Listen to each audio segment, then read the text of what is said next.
La crise migratoire haïtienne en Guyane ne cesse de produire des effets délétères, difficilement réglables, notamment dans le chef-lieu, Cayenne. La maire Sandra Trochimara vient d'envoyer 2 courriers d'alerte au président de la République, Emmanuel Macron. Elle réclame des moyens supplémentaires pour l'accueil des sinistrés de l'incendie du squat de Baduel et propose de délocaliser les services de la SPADA, structure du premier accueil des demandeurs d'asile dans les villes frontières de l'Est et de l'Ouest guyanais. Depuis l'incendie du squat de Baduel, le 27 juillet dernier, les services de l'État, de la collectivité territoriale de Guyane et de la mairie de Cayenne sont sur le pied de guerre pour trouver des solutions de relogement aux 800 personnes provisoirement abritées dans 3 halls sportifs de collège de Cayenne. Comme solution de première urgence, la collectivité territoriale de Guyane avait mis à disposition ses équipements sportifs jusqu'au 15 août. Des travaux de réfection doivent être effectués avant la rentrée scolaire du 2 septembre. Une situation critique pour les quelques 800 personnes, dont des enfants qui vont se retrouver sans abri pour la plupart dès la fin de la semaine si d'autres solutions ne sont pas trouvées très rapidement. Dans son courrier, la maire rappelle notamment les mots prononcés le 26 mars par le chef de l'État qui se trouvait en visite en Guyane lors de l'incendie d'un squat ayant fait 3 victimes. Emmanuel Macron avait parlé du renforcement de la lutte contre l'immigration clandestine, de l'amélioration de l'accueil d'urgence et de la scolarisation comme de l'aide à apporter aux collectivités pour retrouver une gestion territoriale saine. La gestion de cette nouvelle crise humanitaire, où sont impliquées plus de 800 personnes, pèse lourdement sur la ville de Cayenne et impacte fortement la rentrée scolaire. Sandra Trochimara sollicite une intervention de l'État pour compléter les premières actions menées par le préfet de Guyane de concert avec la CTG et sa municipalité.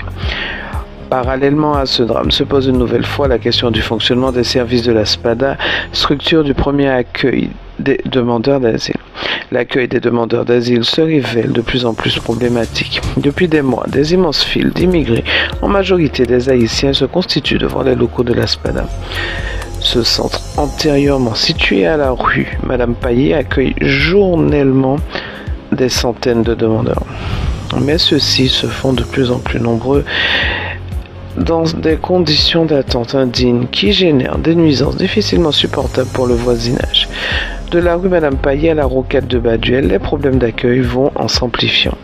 La maire de Cayenne, une fois de plus, saisit le président de la République pour lui faire part de la situation qui s'avère toujours ingérable pour l'heure, malgré les efforts d'organisation pour améliorer la situation.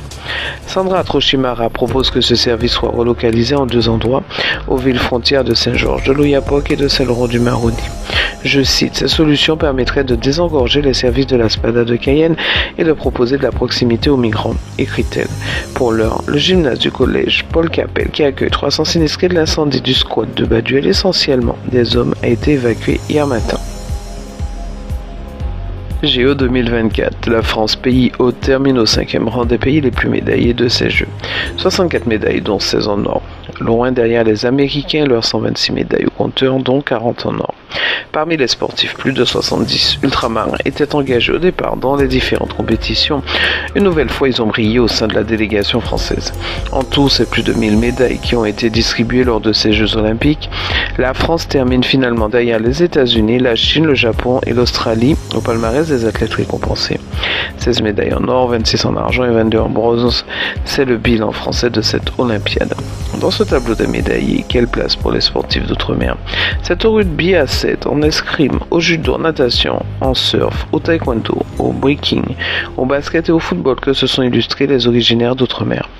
À Tokyo, lors de la dernière Olympiade, la délégation française était rentrée du Japon avec 33 médailles, dont 15 médailles ultramarines, 5 médailles d'or, 6 médailles d'argent et 4 médailles de bronze. À Paris, Emmanuel Macron avait fixé l'objectif avant les Jeux d'être dans le top 5 des pays les plus médaillés, Paris tenu. C'est la fin de ce bulletin d'information. Je vous remercie de l'avoir suivi. Je vous retrouve demain sur Radio Mayuri.